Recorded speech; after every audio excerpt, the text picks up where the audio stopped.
नमस्कार प्रिय भक्तजनों, राधे राधे, जय श्री कृष्णा। आप सभी भक्तजनों का हार्दिक अभिनंदन करती हूँ अपने YouTube चैनल पर।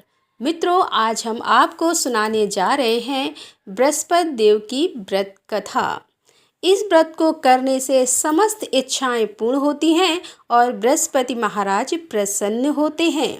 धन, विद्या, पुत्र तथा मनोवांछित फल की प्राप्ति होती है। परिवार में सुख तथा शांति रहती है। इसीलिए यह व्रत और सर्वश्रेष्ठ और अति फलदायक है। इस व्रत में केले का पूजन ही करें। कथा और पूजन के समय मन, कर्म और वचन से शुद्ध होकर मनोकामना पूर्ति के लिए बृहस्पति देव जी से प्रार्थना करनी चाहिए। दिन में एक समय ही भोजन करें। भोजन चने की दाल आदि का करें। नमक ना खाएं। पीले वस्त्र पहने, पीले फलों का प्रयोग करें और पीले चंदन से पूजन करें। पूजन के बाद भगवान बृहस्पति की कथा सुननी चाहिए। बोलो बृहस्पति महाराज की जय। प्राचीन समय की बात है कि एक बड़ा प्रतापी राजा तथा दानी राजा था। वह प्रत्येक गुरुवार को व्रत रखता एवं पूजा करता था। यह उसकी रानी को अच्छा ना लगता। ना वह व्रत करती और ना ही किसी को एक पैसा दान में देती। राजा को भी ऐसा करने से मना किया करती थी। एक समय की बात है कि राजा शिकार खेलने वन को चले गए। घर पर रानी और दासी थी। उस समय गुरु बृहस्पति साधु का रूप धारण कर राजा के दरवाजे पर भिक्षा मांगने आए। साधु ने राजा से भिक्षा मांगी तो वह कहने लगी कि हे साधु महाराज, मैं इस दान और पुण्य से तंग आ गई हूँ। आप कोई ऐसा उपाय बताएं जिससे यह सारा धन नष्ट हो जाए और मैं आराम से रह सकूं। साधु रूपी बृहस्पति देव ने कहा कि हे देवी, तुम बड़ी विचित्र हो। संतान और धन से भी कोई दुखी होता है। अगर तुम्हारे पास अधिक धन है तो इसे शुभ कार्यों में लगाओ, जिससे तुम्हारे दोनों लोग सुधरेंगे। परंतु साधु की इन बातों से रानी खुश नहीं हुई। उसने कहा, मुझे ऐसे धन की आवश्यकता नहीं जिसे मैं दान दूं तथा जिसको संभालने में ही मेरा सारा समय नष्ट हो जाए। साधु ने कहा कि यदि तुम्हारी ऐसी इच्छा है तो जैसा मैं तुम्हें बताता हूँ तुम वैसा ही करना। बृहस्पतिवार के दिन तुम घर को गोबर से लीपना, अपने केसों को पीली मिट्टी से धोना, केसों को धोते समय स्नान करना, राजा से हजामत बनाने को कहना, भोजन में मांस मदिरा खाना, कपड़ा धोबी के यहाँ धुलने डालना। इस प्रकार 7 बृहस्पतिवार करने से तुम्हारा समस्त धन नष्ट हो जाएगा। इतना कहकर साधु बने बृहस्पति देव अंतर ध्यान हो गए। साधु के कहे अनुसार करते हुए रानी को केवल 3 बृहस्पतिवार ही बीते थे कि उसकी समस्त धन संपत्ति नष्ट हो गई। भोजन के लिए परिवार तरसने लगा। एक दिन राजा रानी से बोला कि हे रानी, तुम यहीं रहो, मैं दूसरे देश में जाता हूँ, क्योंकि यहाँ पर मुझे सभी जानते हैं, इसीलिए मैं कोई छोटा कार्य नहीं कर सकता। ऐसा कहकर राजा परदेश चला गया। वहाँ वह जंगल से लकड़ी काट कर लाता और शहर में बेचता। इस तरह वह अपना जीवन व्यतीत करने लगा। इधर राजा के बिना रानी और दासी दुखी रहने लगी। एक समय जब रानी और दासियों को 7 दिन बिना भोजन के रहना पड़ा तो रानी ने अपनी दासी से कहा कि हे दासी, पास ही के नगर में मेरी बहन रहती है। वह बड़ी धनवान है। तू उसके पास जा और कुछ लेके आ, ताकि थोड़ा बहुत गुजर बसर हो जाए। दासी रानी की बहन के पास गई। उस दिन बृहस्पतिवार का दिन था। रानी की बहन उस समय बृहस्पतिवार की कथा सुन रही थी। दासी ने रानी की बहन से अपनी रानी का संदेश दिया, लेकिन रानी की बहन ने कोई उत्तर नहीं दिया। जब दासी को रानी की बहन से कोई उत्तर नहीं मिला तो वह बहुत दुखी हुई। उसे क्रोध भी आया। दासी ने वापस आकर रानी को सारी बात बता दी। यह सुनकर रानी ने अपने भाग्य को कोसा। उधर रानी की बहन ने सोचा कि मेरी बहन की दासी आई थी, परंतु मैं उससे नहीं बोली, इससे वह बहुत दुखी हुई होगी। कथा सुनकर और पूजन समाप्त कर वह अपनी बहन के घर गई और कहने लगी कि हे बहन, मैं बृहस्पतिवार का व्रत कर रही थी। तुम्हारी दासी गई, परंतु जब तक कथा होती है तब तक ना ही उठते हैं और ना बोलते हैं, इसीलिए मैं नहीं बोली। कहो दासी क्यों गई थी? तब रानी बोली कि बहन, हमारे घर अनाज नहीं था। ऐसा कहते कहते रानी की आंखें भर आईं। उसने दासियों समेत भूखे रहने की बात भी अपनी बहन को बता दी। रानी की बहन बोली कि बहन देखो, बृहस्पति देव भगवान सबकी मनोकामनाओं को पूर्ण करते हैं। देखो, शायद तुम्हारे घर में अनाज रखा हो। यह सुनकर दासी घर के अंदर गई तो वहां उसे एक घड़ा अनाज का भरा मिल गया। उसे बड़ी हैरानी हुई क्योंकि उसे एक एक बर्तन देख लिया था। उसने बाहर आकर रानी को बताया। दासी रानी से कहने लगी कि हे रानी, जब हमको भोजन नहीं मिलता था तो हम व्रत ही तो करते थे, इसीलिए क्यों ना इनसे व्रत और कथा की विधि पूछ ली जाए, हम भी व्रत किया करेंगे। दासी के कहने पर रानी ने अपनी बहन से बृहस्पतिवार व्रत के बारे में पूछा।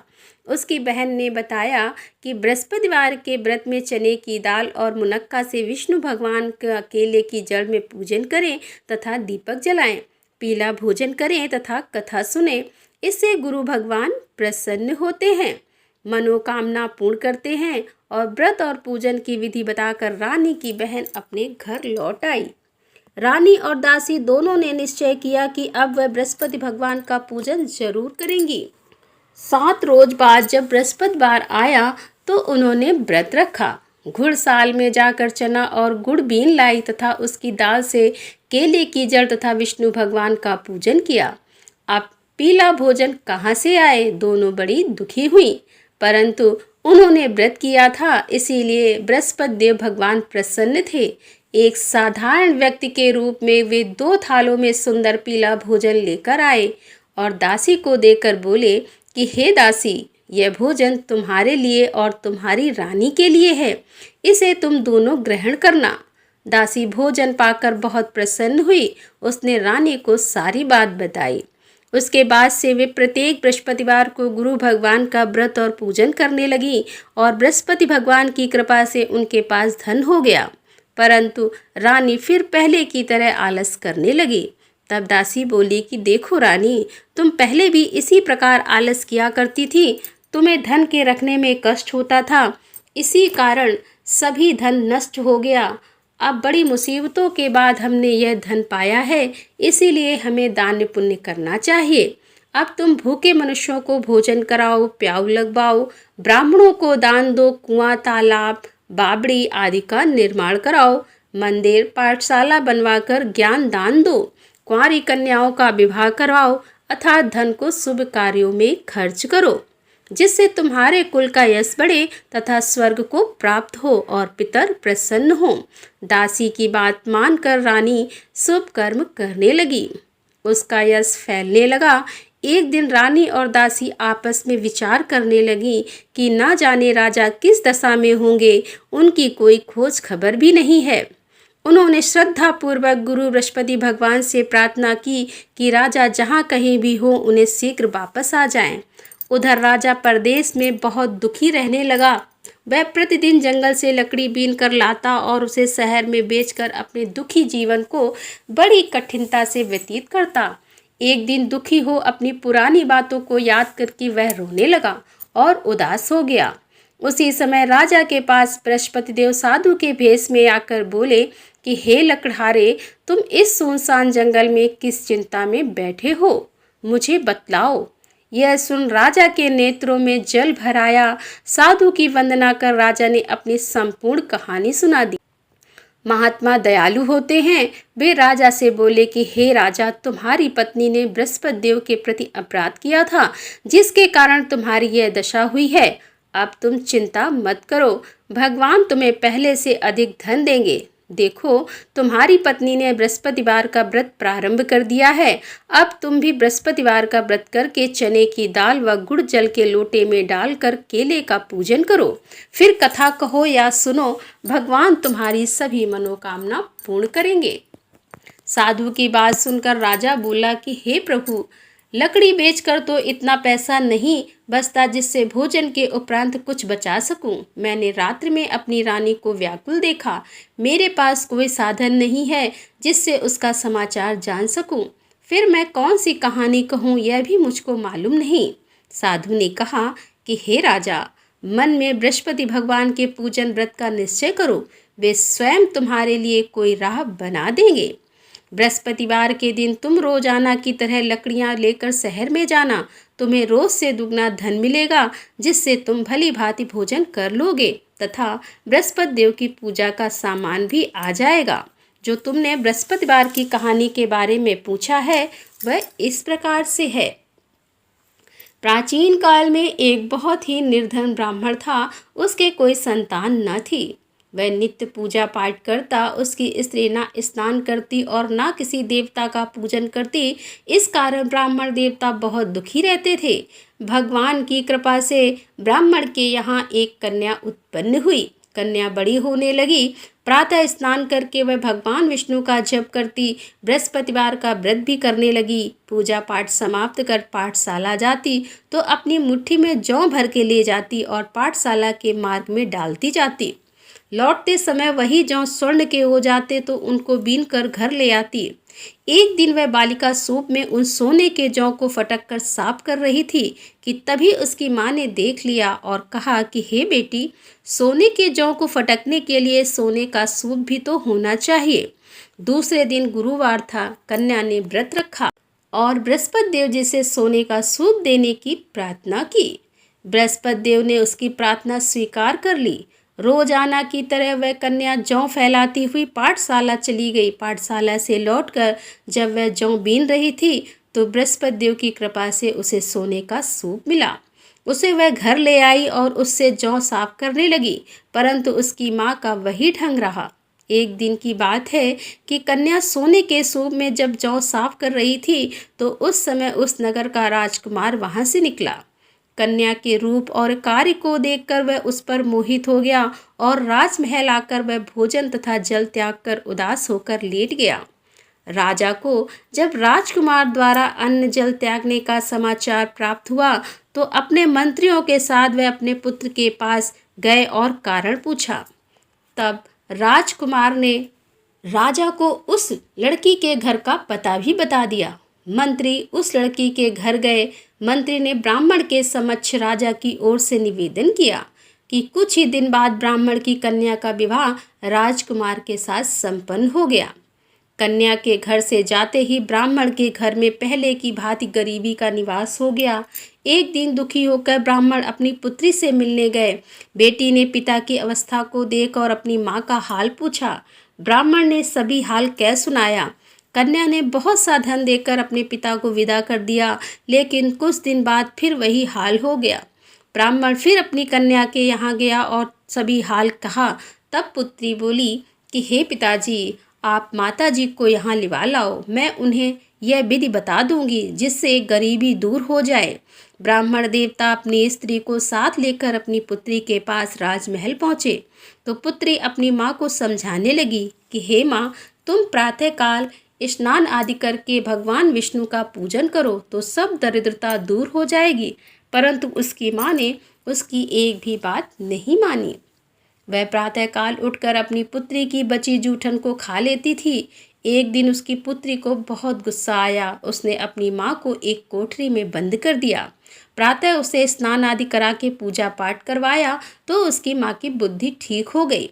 इसके बाद वह नियम से पूजा पाठ करने लगी और प्रत्येक बृहस्पतिवार को व्रत करने लगी। इस व्रत के प्रभाव से मृत्यु के बाद वह स्वर्ग को गई। वह ब्राह्मण भी सुखपूर्वक इस लोक का सुख भोग कर स्वर्ग को प्राप्त हुआ। इस तरह कहानी कहकर साधु बने देवता वहां से लुप्त हो गए। धीरे धीरे समय व्यतीत होने पर फिर बृहस्पतिवार का दिन आया। राजा जंगल से लकड़ी काट कर शहर में बेचने गया। उसे उस दिन और दिनों से अधिक धन मिला। राजा ने चना गुड़ आदि लाकर भगवान बृहस्पतिवार की व्रत किया। उस दिन से उसके सभी कलेश दूर हो गए। परंतु जब अगले गुरुवार का दिन आया तो वह बृहस्पतिवार का व्रत करना भूल गया। इस कारण बृहस्पति भगवान नाराज हो गए। उस दिन उस नगर के राजा ने विशाल यज्ञ का आयोजन किया था तथा अपने समस्त राज्य में घोषणा करवा दी कि सभी मेरे यहाँ भोजन करने आए, किसी के घर में चूल्हा ना जले। इस आज्ञा को जो ना मानेगा उसको फांसी दे दी जाएगी। राजा की आज्ञा अनुसार राज्य के सभी वासी राजा के भोज में सम्मिलित हुए, लेकिन लकड़हारा कुछ देर में पहुंचा, इसीलिए राजा उसको अपने साथ महल में ले गए। और जब राजा लकड़हारे को भोजन करा रहे थे तो रानी की दृष्टि उस खूंटी पर पड़ी जिस पर उसका हार लटका हुआ था। उस हार को खूंटी पर लटका दिखाई नहीं दिया। रानी को निश्चय हो गया कि मेरा हार इस लकड़हारे ने चुरा लिया है।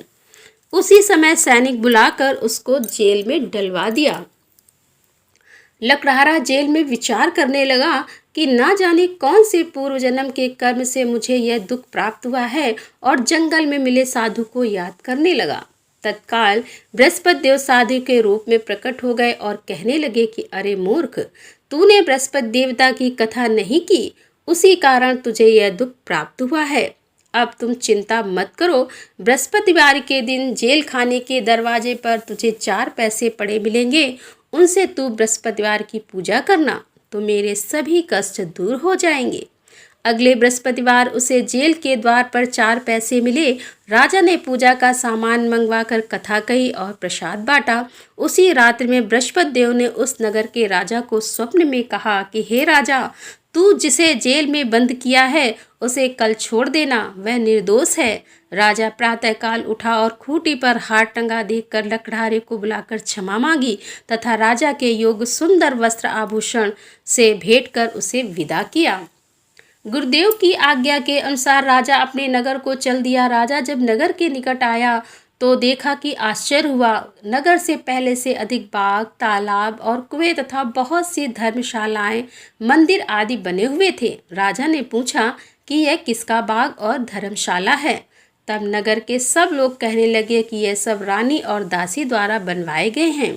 राजा को आश्चर्य हुआ और गुस्सा भी आया कि उनकी अनुपस्थिति में रानी के पास धन कहाँ से आया होगा। जब रानी ने यह खबर सुनी कि राजा आ रहे हैं तो उसने अपनी दासी से कहा कि हे दासी, देख राजा हमको कितनी बुरी हालत में छोड़ गए थे, वह हमारी ऐसी हालत देखकर लौट ना जाएं, इसीलिए तू दरवाजे पर खड़ी हो जा। रानी की आज्ञा अनुसार दासी दरवाजे पर खड़ी हो गई और जब राजा आए तो उन्हें अपने साथ महल में लिवा लाई। तब राजा ने क्रोध में करके अपनी तलवार निकाली और पूछने लगा कि बताओ यह धन तुम्हें कैसे प्राप्त हुआ है।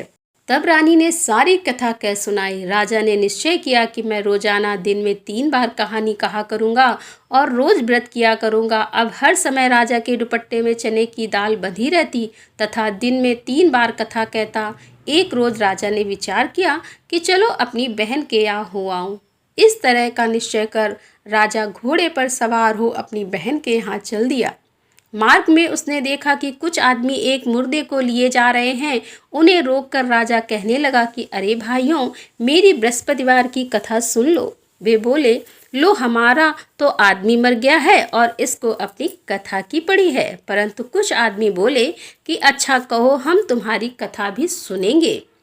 राजा ने दाल निकाली और कथा कहनी शुरू कर दी। जब कथा आधी हुई तो मुर्दा हिलने लगा और जब कथा समाप्त हुई तो राम राम करके वह मुर्दा खड़ा हो गया। राजा आगे बढ़ा। उसे चलते चलते शाम हो गई। आगे मार्ग में उसे एक किसान खेत में हल चलाता मिला।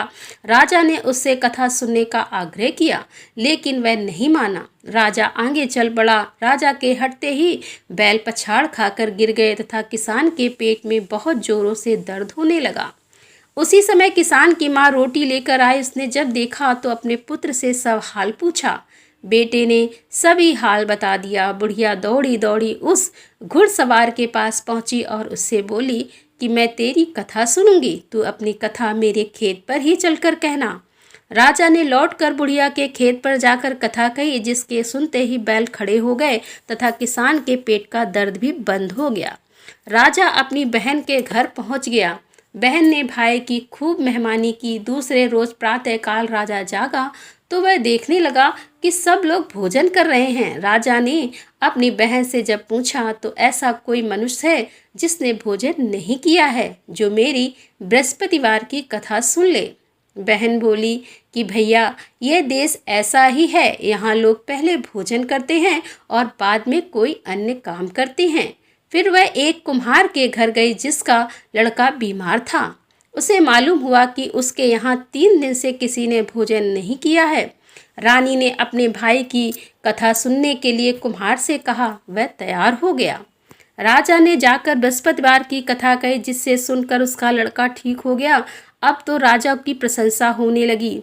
एक दिन राजा ने अपनी बहन से कहा कि हे बहन, मैं अब अपने घर जाऊंगा, तुम भी तैयार हो जाओ। राजा की बहन ने अपनी सास से अपने भाई के साथ जाने की आज्ञा मांगी। सास बोली कि हाँ चली जा, मगर अपने लड़के को मत ले जाना, क्योंकि तेरे भाई के कोई संतान नहीं होती।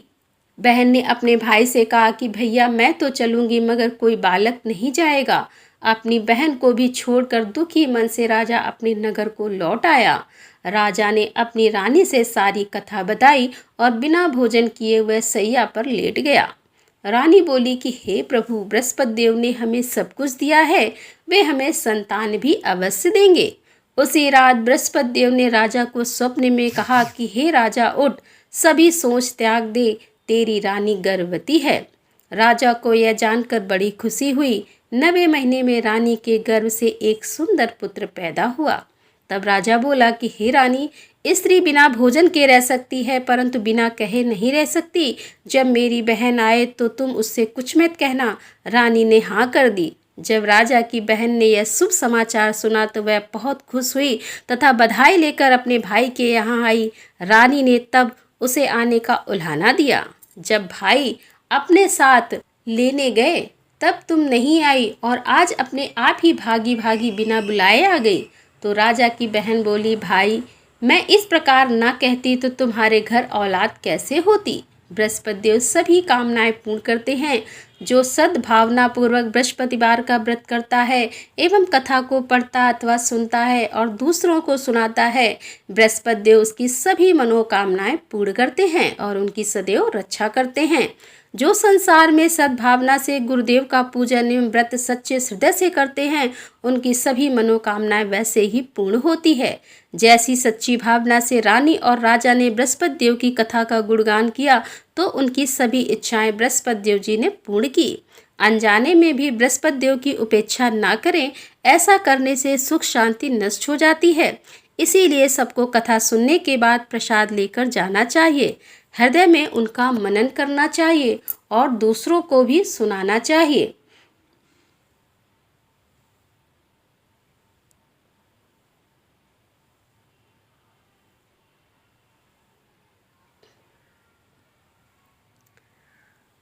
हृदय से उनका मनन करते हुए जयकारा बोलना चाहिए। वो बृहस्पति महाराज की जय।